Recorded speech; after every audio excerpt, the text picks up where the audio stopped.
Bien, me presento, mi nombre es Angélica Gareca, soy responsable del área de accesibilidad de la Facultad de Humanidades y Ciencias Sociales.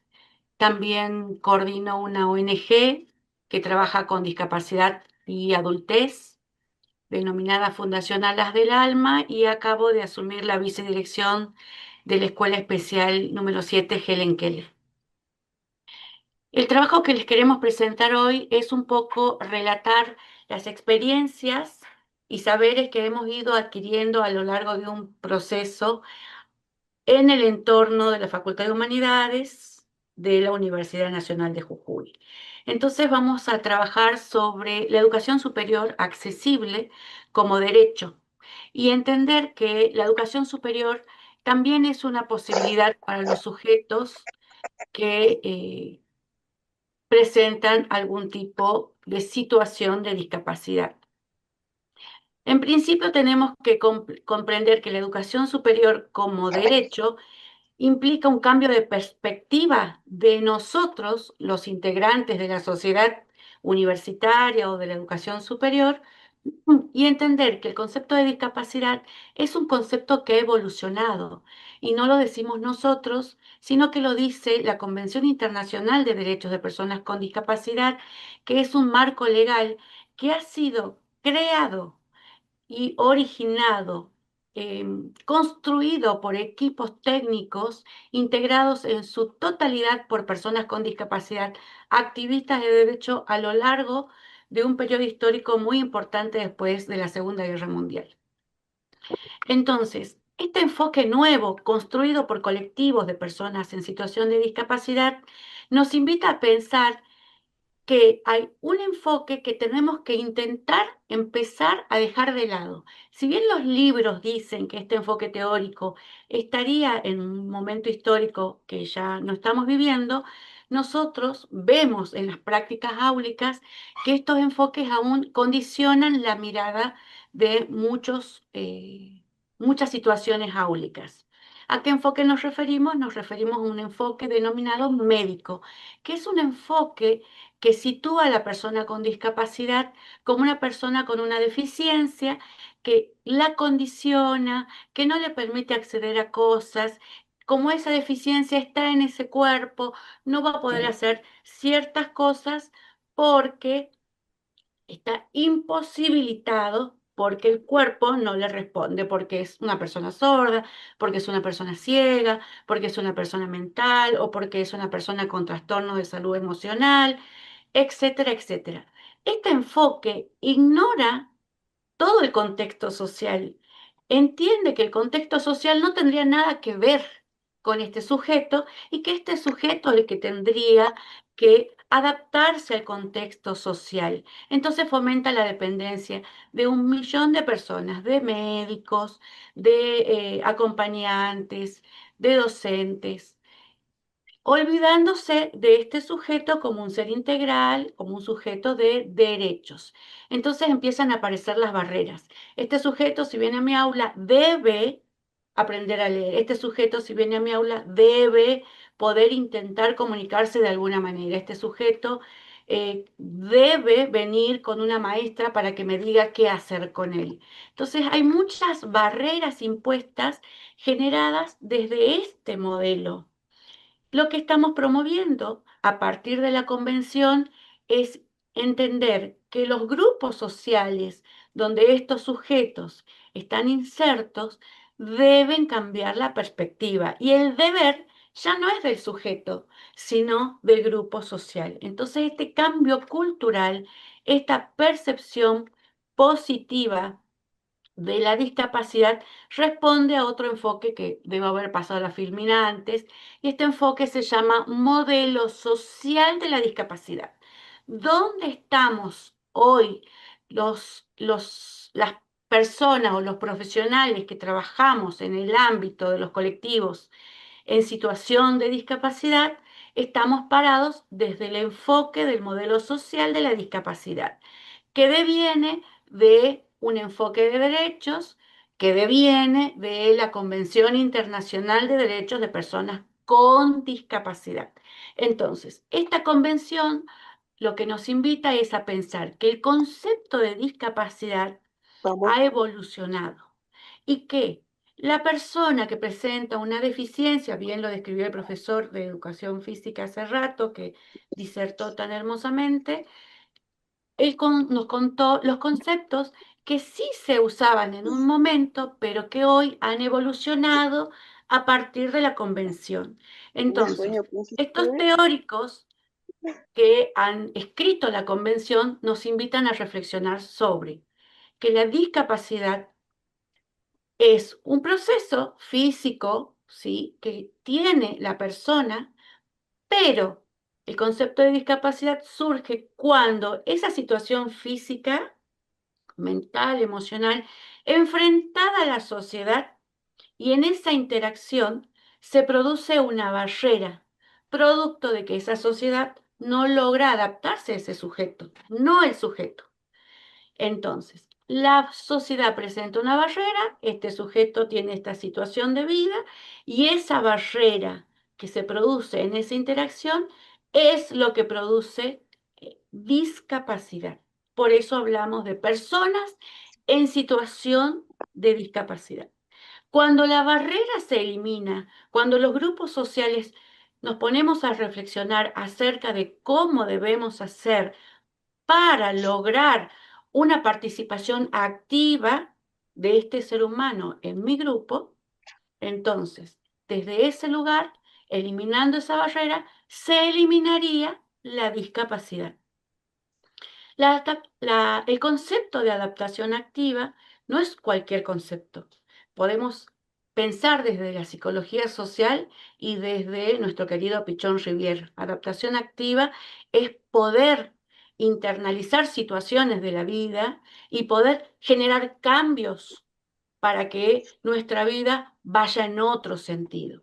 Entonces, esta adaptación activa viene a proponernos a las personas que estamos en los grupos sociales, donde las personas en situación de discapacidad conviven con nosotros, están con nosotros, nos acompañan, son nuestros estudiantes, nuestros compañeros, nuestros colegas, nuestros amigos. Estos colectivos nos invitan a pensar en una perspectiva nueva. Todos conocemos vastamente la perspectiva del feminismo. Entendemos los conceptos de patriarcado, ¿sí? Pueden decirme sí o no. Si alguien no lo entiende, lo podemos explicar. Desde ese Bastante. sentido, todos entendemos que el patriarcado es una noción que hay acerca del poder que ejerce, en este caso, el sexo masculino sobre un sexo que es el femenino, y ha generado una serie de actitudes a lo largo de los procesos históricos que no han sido beneficiosas para las mujeres. ¿Sí? Claro, eso vamos a trasladar esa relación de poder a los colectivos en situación de discapacidad. Y aparece una perspectiva que es la perspectiva del capacitismo.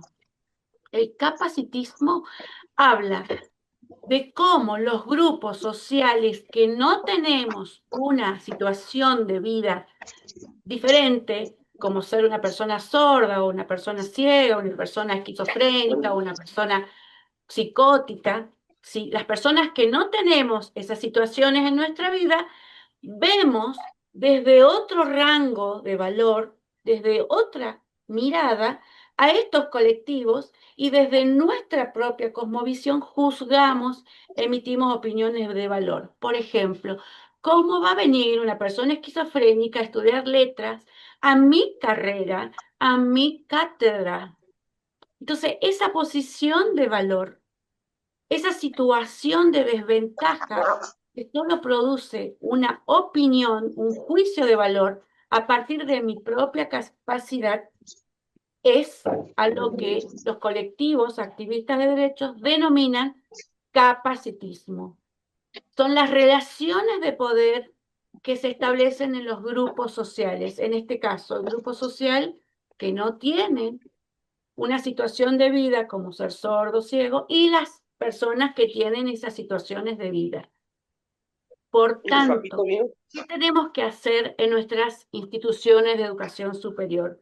desmantelar el capacitismo, tener claro que no podemos juzgar desde nuestra propia perspectiva, sino que estos sujetos son sujetos de derechos que pertenecen a un colectivo que todos los docentes promovemos, que son la diversidad, la inclusión, la heterogeneidad, y siempre lo decimos porque son nuestras banderitas de batalla como docentes, que vamos a responder a nuestros estudiantes, que la educación es superior, es accesible, que es pública, que es laica, que nuestro país es así, y estos colectivos siempre están en disvalor, por lo tanto, tenemos que desmantelar el capacitismo y promover la capacidad de toda la educación, desde las trayectorias obligatorias hasta la superior, para lograr acciones concretas de educación inclusiva. Y lo primero que tenemos que hacer Profe, es desmantelar esos juicios de profe, valor que tenemos acerca de los sujetos que transitan por nuestras instituciones. Los marcos legales que sostienen, ya se los fui mencionando, la Convención Internacional de Derechos de Personas con Discapacidad, que regula en nuestro país cómo va a ser el tránsito de estos colectivos en todos los espacios sociales de nuestro país. Esta convención tiene rango constitucional. Hay un artículo en la Constitución que le permite al Congreso, ¿sí?, seleccionar los tratados internacionales y declararlos con rango constitucional. Y eso sucedió con esta convención. ¿Qué significaría? Que no puede haber ninguna norma, que no puede haber ningún memorándum, que no puede haber ningún acto resolutivo que vaya en contra de los derechos de las personas en situación de discapacidad. Por tanto, cada vez que nosotros vamos a emitir una norma, tenemos que recordar que la convención tiene rango constitucional. Y si existe alguna norma en nuestras instituciones que vaya en contra de estos derechos, debemos modificarla a la luz de este marco legal. Por supuesto, también la Ley de Educación Nacional, que desde los principios y garantías y en muchos de sus apartados menciona garantizar la educación equitativa e inclusiva. Y la Ley de Educación Superior, que es la que nos compete, en los principios de la ley dice expresamente, y se los voy a leer expresamente, que debemos profundizar los procesos de democratización en la educación superior, contribuir a una distribución equitativa del conocimiento y asegurar la igualdad de oportunidades. Y que el ingreso es libre e irrestricto y que deben existir o pueden existir procesos de nivelación y orientación, pero estos procesos no tienen ni carácter selectivo, ni excluyente, ni discriminador. Por tanto, si nosotros vamos en consonancia con la Convención Internacional de Derechos de Personas con Discapacidad, vamos desmantelando los conceptos de capacitismo que están internalizados en nuestras matrices. Nosotros tenemos un colega que se recibió conmigo, que soy profesor de educación especial, y que el colega también es profesor de educación especial y que entra a concursar conmigo.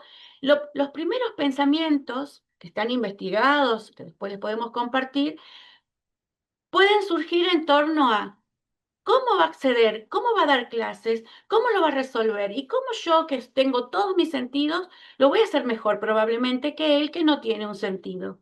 Esos pensamientos capacitistas los debemos poder reflexionar, tratar de lograr adaptaciones activas, cambios profundos, cambios internos.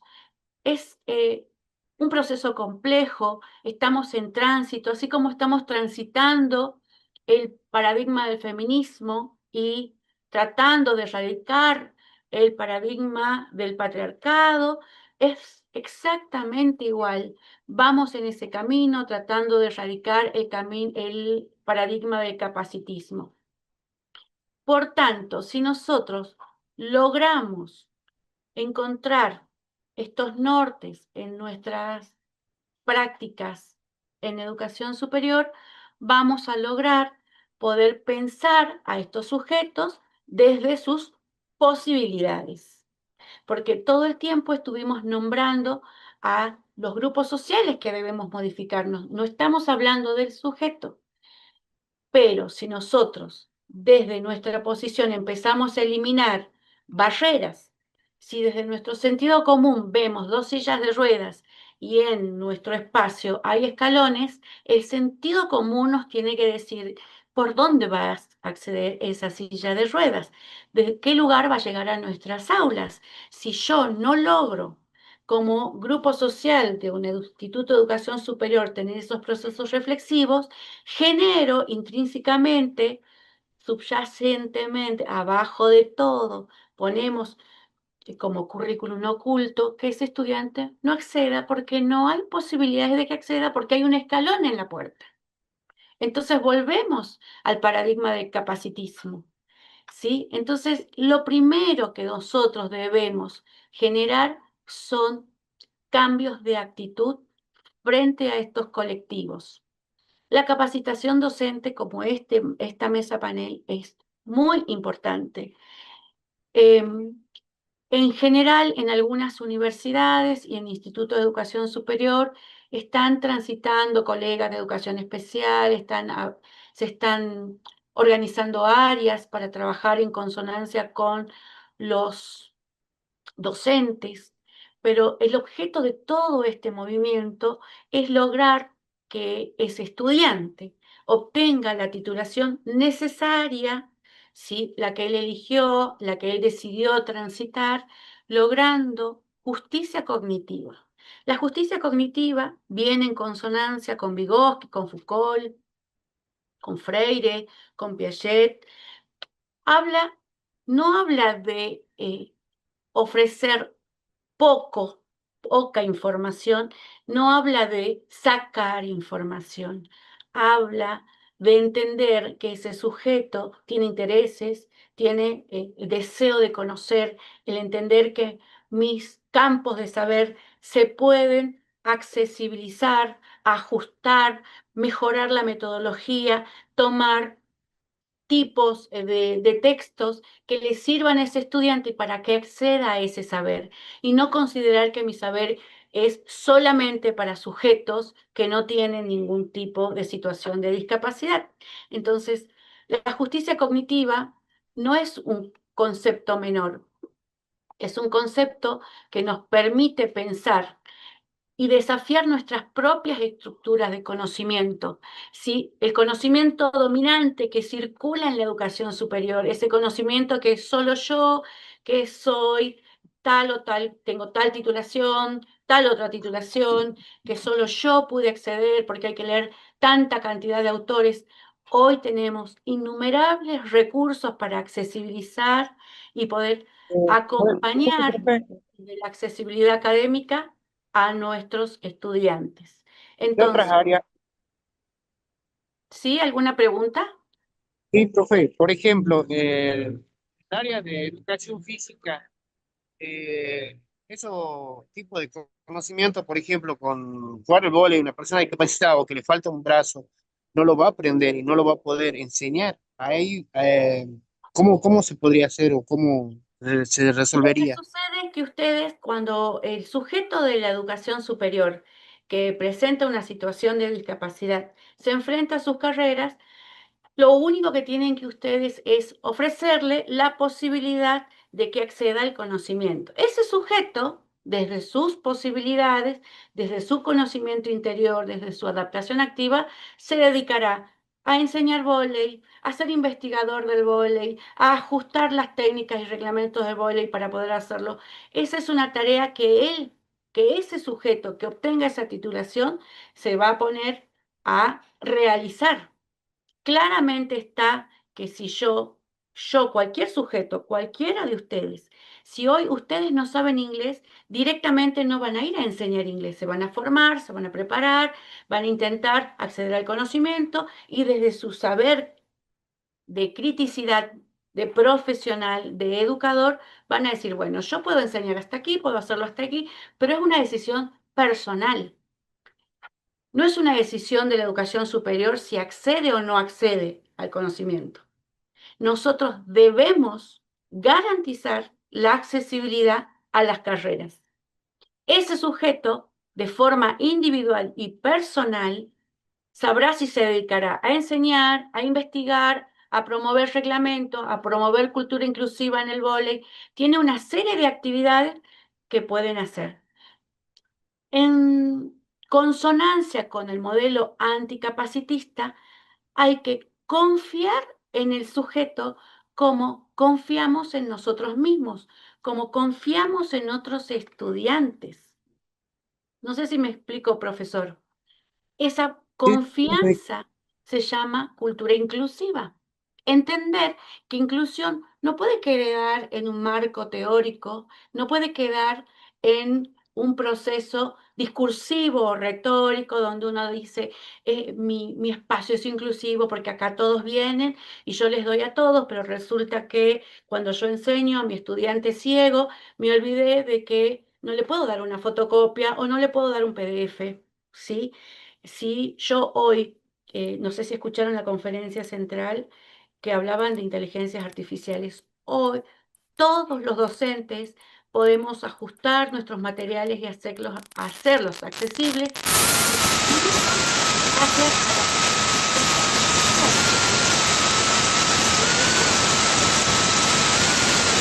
entonces, hola, hola, hola, hola, ¿me escuchan?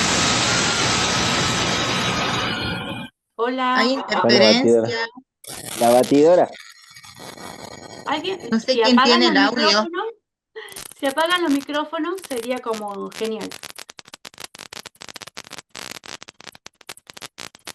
Entonces, garantizar a las personas el acceso a la educación superior no es una decisión unipersonal ni unilateral. Nosotros ya establecimos en nuestros marcos legales que la educación superior es para generar equiparación de oportunidades para todos y todas, para todos los grupos sociales. No hay un grupo social que pueda acceder, no tiene que haber un grupo social con este poder, no sé si se me ven las manos, y un grupo social con menos valor. No puede suceder eso. Empezando a cambiar esas actitudes a las que llamamos barreras actitudinales, sería el primer paso para lograr una educación superior accesible e inclusiva en perspectiva de derechos de personas en situación de discapacidad. Recuerden que las barreras no están en la persona, sino en los grupos sociales donde esas personas interactúan. Y si nosotros como grupo social eliminamos la barrera, esa persona realmente va a tener una oportunidad real y accesible. Es todo. No sé si tienen alguna pregunta.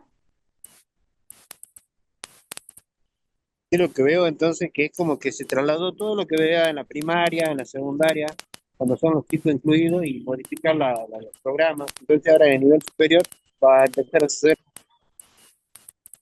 Profe, hola.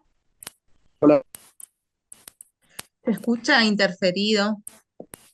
Mucha O sea que ahora se va a ir modificando así como sucede en el nivel primario, Así como es. sucede en el nivel secundario y ahora en el No, nivel terciario es como que se está trasladando y superando ahora lo que pasa, para llegar a profe, la titulación. no, no, no, no, profe, no hay una modificación. En la primaria tampoco hay una modificación. En las trayectorias de primaria y secundaria, ajustadas a la convención, lo que hacen las escuelas de educación especial de las gestiones privadas o estatales es ofrecer a los estudiantes los saberes necesarios ajustando metodología y estrategias. El saber es el mismo contenido del diseño curricular. Si no, los ponemos en situación de desventaja. Si nosotros no ofrecemos el mismo saber, ese colectivo, ese estudiante, esa persona, lo ponemos en una situación de disvalor. Si yo de entrada digo que un estudiante de 4 años que es ciego nunca va a poder ser abogado porque es ciego, entonces yo limito a ese sujeto desde mi perspectiva capacitista. Lo que hace la educación es ofrecerle a todos los colectivos posibilidades y equiparación de oportunidades. Y nosotros para los colectivos que tienen estas situaciones de vida hacemos lo mismo. Y estos colectivos nos recuerdan a nosotros que no quieren nada en menor valor, ni que le saquemos contenido, ni que le minimicemos contenidos, ni nada que se le parezca. Muy por el contrario, Es piden. lo que sucede en la vivencia real en la escuela primaria, que yo mismo lo vi en la primaria, en la secundaria. ¿Qué hacen los docentes directamente? Le dan las tareas que pueden hacer, pero no es similar o igual. Siempre es reducido y en cuanto al contenido y al aprendizaje no es el mismo tampoco. Por eso entonces siguen Mira, siendo en profe, desventaja. no conozco las prácticas áulicas de primaria de todas las escuelas, no he hecho un proceso de investigación, pero siempre el proceso de investigación que tengo es sobre la educación de las personas sordas en la educación primaria y secundaria. En ese contexto, los marcos legales no lo decimos nosotros. Recuerden que los marcos legales están escritos y después las prácticas áulicas a veces, al trasladarlos, hacen este tipo de prácticas que vos nos estás comentando. El marco legal sostiene que se ajusta a estrategias y metodologías, ¿sí? Eso lo dice el marco legal. Entonces, nos piden algunos documentos a los docentes que se llaman documentos de acompañamiento y hay otro documento que responde a la resolución 311, que lo habrán escuchado, que se llama PPI. En ese documento se describe todas las posibilidades del estudiante, más todas las estrategias metodológicas y más todos los saberes que va a ir adquiriendo. Quizás puede ser en tiempos diferentes al compañero que está sentado, pero nunca va a ser menos saber. Eso lo dice el marco legal. Ahora, la práctica áulica pueden pasar muchas realidades, como en todos los campos del saber. Por eso estas instancias de capacitación son muy importantes para poder ofrecerle al colega, al compañero de trabajo, que la perspectiva hoy es otra. Y si aparece una práctica de este tipo, recordarles que no es ese el camino, que el camino es poder ofrecerle al estudiante los mismos saberes curriculares, que encontremos el cómo, qué estrategia, por dónde vamos a ingresar ese conocimiento a ese estudiante, trabajar en equipo, en este caso con los docentes de educación especial, si es primaria o secundaria, y en educación superior con las áreas de accesibilidad que tienen las facultades. En la Facultad de Humanidades está un JUPRODIS, está accesibilidad, en toda la UNJU está un JUPRODIS, y así hay áreas de accesibilidad en muchas facultades hoy. No sé si me explico. Perfecto, profe, gracias. Bien, bueno, eso es todo. Espero haber sido clara. Eh, vale poner una manito para arriba porque no les veo la cara. Si alguien necesita alguna explicación de algún concepto que no haya quedado claro, lo podemos retomar. Y si no, eso es todo. ¿Profe? Sí, profe. Sí, Por ahí está bueno que la universidad sí tiene un JOPRODIS y en los institutos de educación superior no está el área de personas que estén trabajando o un equipo en relación a esto, ¿no? A la defensa de los derechos de personas con discapacidad. En caso mío, hace 6 años que trabajo y en el instituto número 6, en el 9, en el 10, esta falta, ¿no? De trabajo en conjunto, de personas, ¿no? Por ejemplo, en el IES 9 hay una persona, un alumno con lenguaje de señas, en el 6 yo tuve alumnos con autismo, entonces por ahí que alumnos o estudiantes que van dejando la carrera o que se le va cortando la trayectoria por falta de acompañamiento, por falta de este profesor, en el caso del IES 9, un chico que no tiene el traductor. Entonces claro, estamos en junio y todavía no ingresa al aula por falta de cobertura de cargos. Entonces por ahí es como que el IES, Institutos de Educación Superior, quedamos como muy, como este docente, como varios docentes que no sabemos cómo trabajar con los alumnos y por ahí uno investiga, realiza el trabajo, realiza el acompañamiento que no es suficiente, digamos, ¿no? claro. Como lo tiene la universidad, como lo tiene primaria, como lo tiene secundaria, digamos. Yo creo que hay que generar la necesidad. Hay como ciertas resistencias a la discapacidad producto de estas perspectivas que yo les conté. Entonces, hay resistencia al ingreso a nuestras aulas, pero quizás no de los docentes. Hay un vacío de marcos legales quizás en la provincia. Hay que generar la necesidad, apelar a los actos administrativos y ser insistentes para visibilizar estas situaciones áulicas, porque si no, estos colectivos no van a tener nunca una equidad, una igualdad de oportunidades, ¿no? Pero es real que los docentes como vos, profe, que están en las aulas, sí están muy preocupados, haciendo todo lo que tienen a la mano, generando estrategias, y siempre es bueno escribir, siempre es bueno relatar. Yo para resolver esta situación hice esto, si se quiere con una narrativa o si se quiere con un informe, pero informarle a nuestros superiores jerárquicos para que se puedan elevar a educación superior, para que se vea que la gente está en nuestras aulas, que nosotros estamos enfrentados a situaciones desafiantes de aprendizaje y de enseñanza en nuestras aulas y que debemos responderle porque la ley de educación superior dice que debemos responder a esas situaciones áulicas. Así que bueno, invitarlo a no desanimarse. Todos estos marcos teóricos no van a ser fáciles de implementar, o estas formas de pensar nuevas, la perspectiva anticapacitista, el modelo social de la discapacidad, el concepto de discapacidad en evolución, claro que son tareas que vamos a empezar y que empezamos muchas instituciones y que ustedes quizás algunos hoy recién la están escuchando, a la nueva perspectiva, otros quizás ya la conocen. El punto es que hay que continuar, hay que acompañar a estos colectivos en la lucha de derechos. Hay muchos activistas de derechos eh, que están defendiendo estos colectivos y casi todos son profesionales en situación de discapacidad. Espero que les sirva. Yo les voy a dejar mi correo para lo que necesiten, el correo del área y el correo eh, para lo que necesiten me pueden escribir ahí y vamos colaborándonos entre todos, porque en equipo siempre va a ser mejor.